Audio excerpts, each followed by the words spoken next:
Ako ste u potrazi za sport touring motociklom koji mora da ima odlične performanse, koji mora malo da troši, atraktivno da izgleda, današnji motocikl je upravo ono što je za vas. Dobar dan, dragi gledalci, dobrodošli u moj novi video. Ja sam Šone, vi gledate Šone San YouTube kanal. Današnja recenzija je upravo jedan motocikl, kao što sam malo pre naveo, sport touring kategorije Kawasaki Z1000 SX. Ajmo malo kratko o Z1000 SX. Od 2011. godine počeo da se pravi. Prva generacija je bila od 11. do 14. Od 14. do 17. odnosno 14, 15 i 16 modeli su druga generacija. Upravo ovaj ovde motocikl, iako je napravljen 2017. godine, a kažemo poslednji oni primjerci druge generacije, ovo je model za 2016. godinu. 1043 kubna centimetra, redna 4 cilindra su zapremine i razvijaju 143 konjske snage i 111 Nm obratnog momenta na negde oko 7850 obrtaja. Izuzetno veliki broj Nm obratnog momenta, priznaćemo naravno. 235 kg težine ima kada je bez tečnosti, odnosno bez rezervoara ulja i tako dalje. Rezervoar je zapremine 19 litara, a ja potrošnju koju sam ostvario, reći ću naravno na kraju videa, ali daću vam autonomiju između 350 i 400 km, što je više nego dovoljno. Pričamo o normalnoj vožnji, dok je malo agresivnije nešto oko 300, opet preko 300 km. Kako pričamo o tome da je ovo sport touring motocikl, znači da imamo akcenat na sportskim performansama, sportskom izgledu i touring nekoj poziciji vožnje, udobnosti. Kada pričamo o udobnosti, moram pomenuti da su ovde podesive viljuške 41 mm upside down tipa viljuške. A kad smo već kod viljuške, da ne izostavimo i kočenje. Petalni diskovi prečnika 300 mm, dva komada napred, zaustavljeni su od strane dve četvoroklipne kandže. Naravno da je to sve potkrepljeno i ABS-om, a u drugoj generaciji tu nam je i Kawasakijev Traction Control, odnosno KTRC. Iza nam je slučaj zaustavljanja jedan disk petalnog, naravno, oblika prečnika 250 mm, koji je zaustavljen od strane jedne jednoklipne kandže. Kada pominjem taj Traction Control i ABS, moram napomenuti da ovaj motor ima i dva moda vožnje. Jedan full i jedan eco. Kada pričamo o tome, to je sva neka tehnologija koju ovaj motocikl posjeduje. Evo da vidite kako meni sa mojih 185 stoji ovaj motocikl.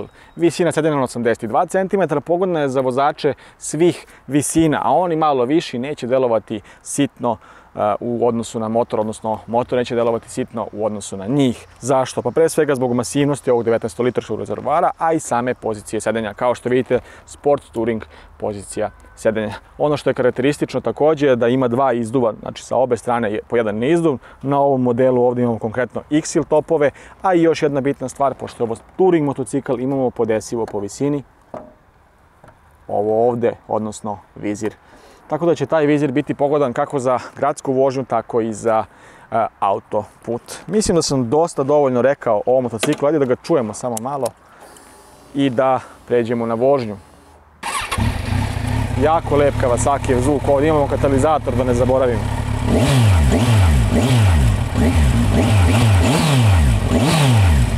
Jako lep zvuk, mnogo mi se sviđa zvuk ovog motocikla. Pre nego što krenemo u video, kliknite na like, subscribe-te se moj kanal i ostavite komentar kako vam se čini Z1000 SX. Ajmo sada u vožnju.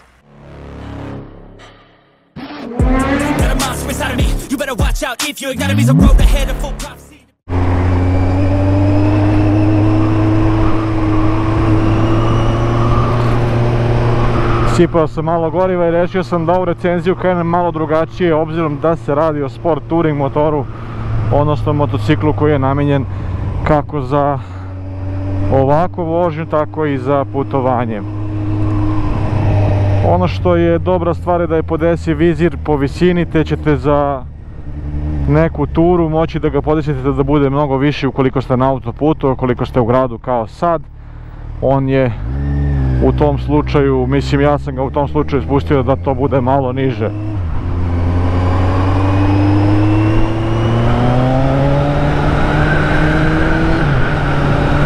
Nikada ne bi čovjek rekao da ovakvi motori jako lepo povlače. Ali 111 Nm zaista nije malo i naravno da se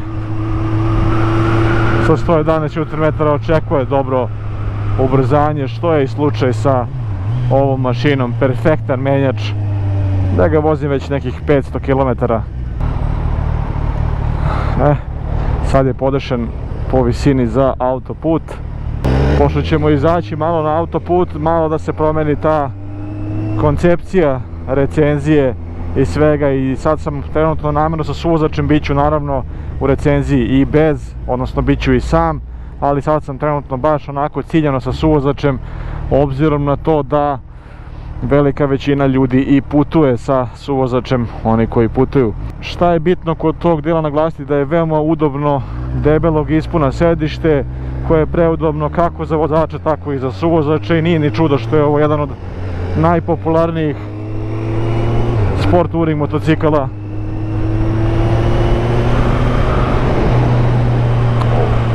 Pričam i za polovne i za nove, i da zaista masovno ljudi voze ovaj motocikl. Sportske performanse kombinovane sa nekim putnim, odličnim putnim performansama.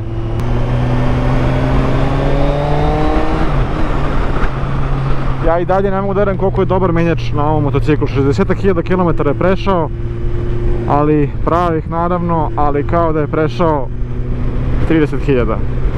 Ni 30.000 ne bih rekao da je prešao. Naravno sve to zavisi do održavanja i svega. Vozimo se na full power modu, imamo dva power moda, E i F. E neki kao Eco, a F je full power mod. Naravno pored svega toga on vam pokazuje i Eco mod, što je standard kod Kawasakija, kao da vozite na nekih 4-5 hiljada obrtaja, da ste u ekonomiji vožnji i da jednostavno tu je ušteda goriva. Razlikuje se udar vetra kada je vizir naravno ovako povišen, i tu više dolazi do onog dela ramena i vrata, za razliku od pređašnjeg gdje je znatno to niže.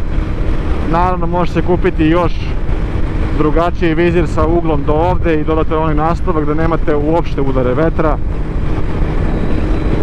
Stabilnost i sve kao neke krstarice, otprilike upijanje ovih prepreka pri janjanje putu je savršeno. Evo sad ćemo vidjeti, ja sam sad u 600, na nekih 120 na sat, ovaj motor to ne osjeća i dalje u Eco modu na ispod 5000 obrtaja, ili da kažemo na 5000 obrtaja. Na ubrzanje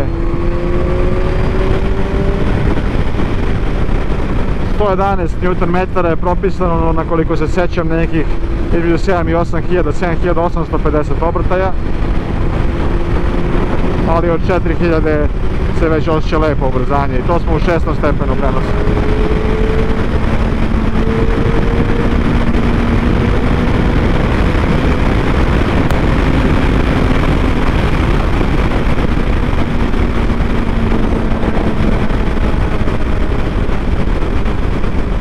Fino prostor između mene i suvozača daje dozu komfora na plus, što je naravno nešto što nisam očekivao.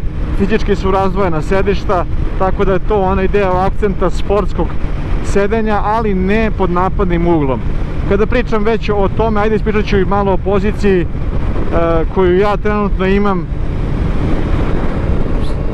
Noge su pozicionirane sportski, savijene malo agresivnije u kolenima, ruke su široko, ali ne previše, znači za pošaku od svake strane ramena, opružene, ali malo opuštene u laktovima. Naravno to može da varira i od vaše konstitucije i gabarita, to moram napomenuti. Ja sam ovdje ispravljen, kao što rekoh, potpuno, možda je blago nagnuto ka napred, ali bukvalno jako mali koji stepen tek ka napred, što mi prija jer drži mi kičmu pod pravim uglom. Isti agregat se nosi na naked varijanti Z1000, komparacija na primjer GSX-S 1000 i GSX-S 1000F varijante, i kao što sam rekao u uvodnom delu, ovo je druga generacija Z1000 SX-a koja ima i traction control, module vožnje i ABS naravno, to nećemo izuzeti. Sad ćemo malo da zađemo na magistralne puteve i da vidimo kako se tu ponaša, da ima malo više i prepreka i rupa i svega. namjerno ću polaziti te delove, ali ono što sam ja za sada s ovim motociklom onako stekao iskustvo da je neverovatno koliko lepo ovo vešanje upija svaku prepreku i čini udobnost na maksimalno što može učiniti, što je do dela vešanja, a naravno uz kombinaciju sa ovim udobnim sedištem to je još jedan plus. Ovdje imamo X-Hill topove, odnosno izduve, naravno nije skinut katalizator tako da nisu previše bučni i daje jednu lepu notu, lepog kvalitetnog zvuka koji, eto, zaista volim da čujem zvuk jednog četvorocilindraša. Kada sam već pričao malo pre o poziciji, ovdje se radi također o heblama koje su znatno povišene, tako da imamo heble koje su nekih 8-9 cm sigurno povišene od gornjeg trougla i daju taj touring položaj, a komande i sve su standardno Kawasakijeve, blicanje napred na prekidaču, dugo kratko svetlo levo, selekcije za polazak kroz mali meni ovdje u smislu modova, trakcije i kontrole, pokazivači pravca, sva 4 dugmeta za sva 4 migavca za upozorenje, sirena i sa desne strane kill switch i start switch, odnosno prekidači za paljenje i gašenje motora. Kombinacija analogno-digitalne tehnologije je na ovoj kontrolnoj tabli nešto što je po mom mišljenju najlepše. Zašto to kažem? Najviše volim da je analogni obrtomer i da nam je tu digitalni ostatak. Indikator goriva u stepenima, naravno pokazivač kog ste moda vožnje, pokazivač u kom nivou ste traction kontrola, odnosno kontrole trakcije. Imamo ugašeno i 3 stepena kontrole trakcije, odometar gore, odnosno ukupna kilometraža, trenutna brzina, sat i dali smo u eko modu. To možemo i da promenimo i trenutno pokazuje 7.8, to je trenutna potrošnja, mada prosječna potrošnja izlazi 5.3 litara merenih, što je naravno itekako ekonomično. Malo se čuje vizir da zveči, verovatno neke od ovih šafova nije baš lepo pritegnut, ali eto, to je nešto što se čuje. Sve u svemu, ovaj digitalni deo naravno da noću se više osvetli i lepše vidi, preko dana to je ugašeno. Zapljena rezervoara zaista dovoljna, kao što sam rekao, potrošnja je ultra smešna i sa jednim rezervoarom prelazi se 300 plus kilometara, što je puno kada se uzme ta činjenica u obzir i naravno da je to još jedan plus. Cena ovog motocikla ova varijanta ovdje nam je 2017. proizvodnja, 2016 model. Znači druga generacija, cene kod nas variraju, idu od 7000 za prvu generaciju 2011. pa naviše. Ovaj ovdje će biti na oglasu i manje od 7000, tako da je itekako kompetentan i konkurentan u tom pogledu. Prokomentarisao sam malo pre ovaj 6-stepeni menjač da zaista fenomenalno ubacuje u svaki stepen prenosa i veoma kvalitetno, i da se ne bih opet vraćao na to. Također i kvačilo ovdje se ne osjeća, nimalo nije tvrdo, niti menja zvukove, niti bilo šta, iako je motor prešao 60.000 km. Ne znam da li je menjano među vremenu, ali zaista je kvalitetno i zaista to je nešto što je plus kod Japanaca generalno i kod ovakvih tipova motocikala. Dugotrajnost, pouzdanost i kvalitet su i dalje tu bez premca. Naravno, opet imamo u obzir i cenu. Možete kupiti nov model ovog motocikla, ne znam koja je trenutna cena. U Kawasaki Trio Motorsu ima i više nego dovoljno snage. Vidjeli ste na autoputu i 6. stepena prenosa sa 4000 obrtaja. Nema potrebe da se prebacuje u niži stepen prenosa kako bi se nešto preteklo, ubrzalo i tako dalje. Mislim da je to naravno veoma odlična stvar. Naravno, to opet se radi i o odnosu prenosa i kako je raspored brzina odrađena, ali ovdje je to zaista odrađeno za maksimalan užitak, odlično ubrzanje i ono što vam treba za put.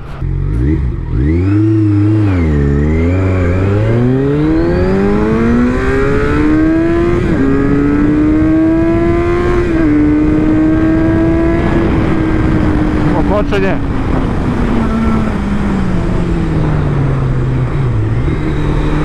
Uopšte nemate osjećaj težine motora, tako je lepo izbalansirano, napravljeno da prosto se vozi jako lepo i da imate osjećaj da je mnogo lakši motor u istinu. Kočenje je solidno, moglo je biti bolje, to je definitivno, ali obzirom na to da su neke stvari zaista vrhunske, naravno da u nečemu mora i postojati neki mali minus. Kawasaki nisu baš poznati po ultra jakom i dobrom kočenju inače. Wow mi je vešanje koje zaista upija sve, čini mnogo zanimljivu, zabavnu i lepu vožnju i daje vam taj potpuni doživljaj te sportske vožnje.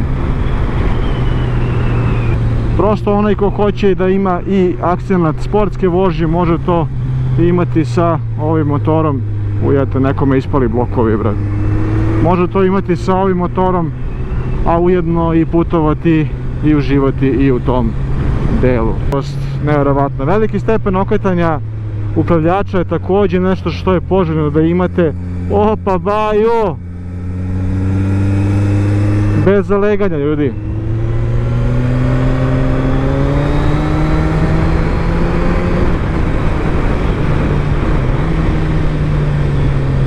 A to imate i na ovom motociklu, te ćete moći da se provučete i kroz gradske gužve. Malo su širi retrovizori napred, ali se preklapaju kao unutra, tako da ćete moći da prođete i taj deo. Pregledni su, dosta su onako distancirani ispred, ali daju na liniji motora dodatno jedan onako plus. Vreme je za sumiranje utisaka za Kawasaki Z1000 SX, jedan zaista fantastični sport touring motocikl sa izuzetnim performansama. Kada već pričam o performansama, zaista više nego dovoljno snage i obrtnog momenta koji vas neće ni jednom trenutku ostaviti, tako da i u 6. stepenu prenosa, kao što ste mogli vidjeti na autoputu, sa 130 ili sa 4-5 hiljada obrte ubrzavate fenomenalno bez moranja da spustite stepen niže, ne biste li nešto pretekli, ubrzali i tako dalje. Tako da za snagu i ubrzanje zaista moram dati jednu fantastičnu ocenu 5 od 5.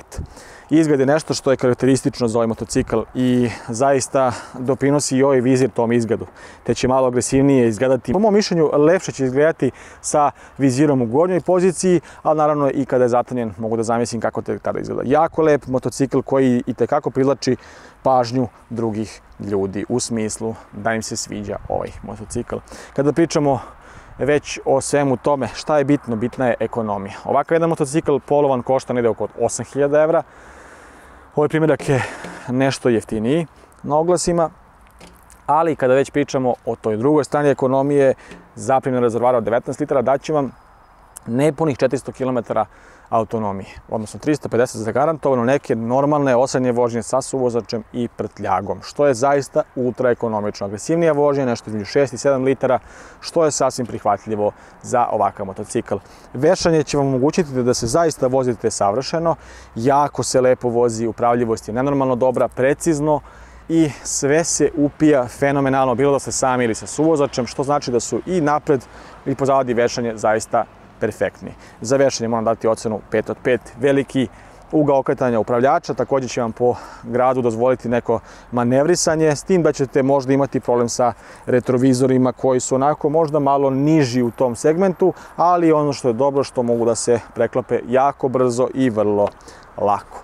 Vetar će i pored ovoga imati udare u predeo ramena, što je možda neki minus. Perfektan menjač je nešto što je zaista odlika ovog motocikla, kao i udobnost koja naravno da mora da bude izuzetno dobra, jer ipak se radi o sport touring varijanti, znači da se radi o motociklu koji itekako se koristi za putovanja. Modovi vožnje ne prave neku veliku razliku, osim u odzivu gasa, odnosno ta mapa se nešto razlikuje. Traction control je nešto što je itekako poželjno imati i savršeno radi u ovom slučaju. Naravno, po gradu ćete osjetiti malo grejanja koje izlazi ovde i to je možda neki minus. Sve ovo ostalo, mislim da je ovo zaista jedan odličan i nije ni čudo što se smatra jedan od najboljih trenutno sport tuning motocikla. To je bilo to za ovaj video. Ukoliko vam se svidio ovaj klip, kliknite na like, subscribe se moj kanal i ostavite komentar kako se vama čini Z1020X i šta želite još da vidite na testovima. Stay strong! Time to shine just like a diamond.